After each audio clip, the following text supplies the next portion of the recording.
عندما جنتنا من أهالي البصرة قامت أن تفيك على جنايننا في المنزل وتقول لهم: أنا أمهات البصرة مبدعين بكل شيء.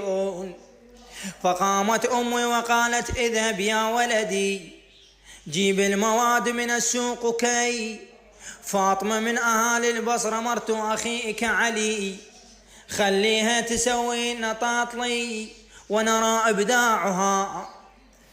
ونجب